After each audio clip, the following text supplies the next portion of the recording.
Louvado seja nosso Senhor Jesus Cristo, salve Maria Imaculada.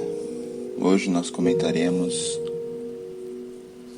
o capítulo 19 do Gênesis, versículos 5 a 8 e os versículos 30 a 38 também.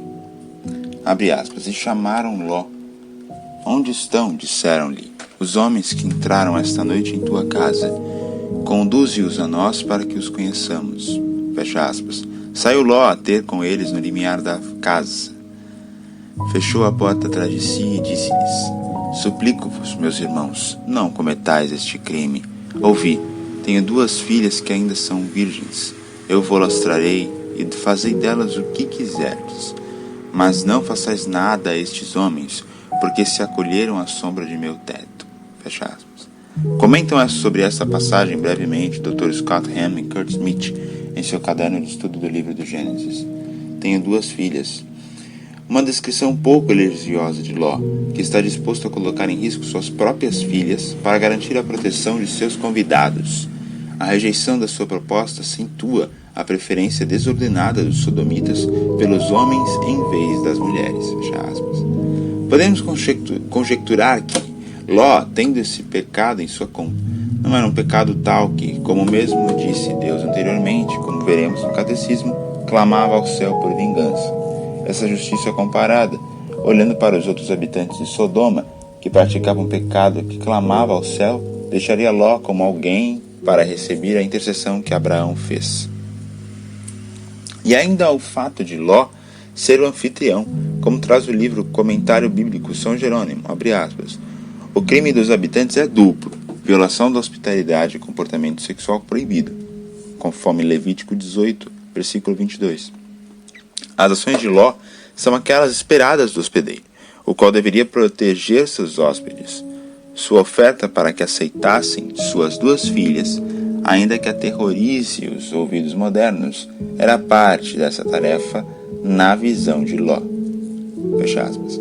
Sendo assim, com esse fator, vemos Ló ter mantido ainda sua responsabilidade sobre seus hóspedes, mesmo fazendo a coisa errada com suas filhas, enquanto os habitantes de Sodoma colecionavam ainda este pecado contra a hospitalidade. Hospitalidade essa que já se mostrava muito cara para Deus. Vemos em textos já do Antigo Testamento, como Êxodo 22, versículo 20, não maltratarás o estrangeiro e não o oprimirás, porque foste estrangeiro no Egito, e Levítico 19, 32, 34. Se um estrangeiro vier habitar convosco na vossa terra, não o oprimireis, mas esteja ele entre vós como um compatriota. E tu amarás como a ti mesmo, porque fostes já estrangeiros no Egito. Eu sou o Senhor, vosso Deus. Fecha aspas. Em Gênesis 19, 30 e 38, lemos o seguinte, abre aspas. Ló partiu de Segor e veio estabelecer-se na montanha com suas 2 filhas, pois temia ficar em Segor. E habitava numa caverna com suas 2 filhas. A mais velha disse à mais nova, nosso pai está velho, e não há homem algum na região com quem nos possamos unir, segundo o costume universal. Vem, embriaguemos nosso pai e durmamos com ele, para que possamos nos assegurar de uma posteridade. Elas fizeram, pois, o seu pai beber vinho naquela noite. Então a mais velha entrou e dormiu com ele. Ele, porém, nada notou, nem quando ela se aproximou dele, nem quando se levantou. No dia seguinte, disse ela à sua irmã mais nova, dormi ontem com meu pai.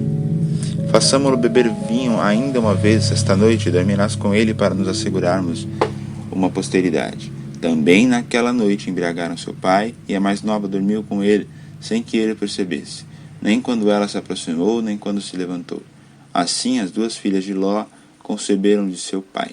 A mais velha deu à luz um filho, ao qual pôs o nome de Moab. Este é o pai dos Moabitas, que vivem até hoje.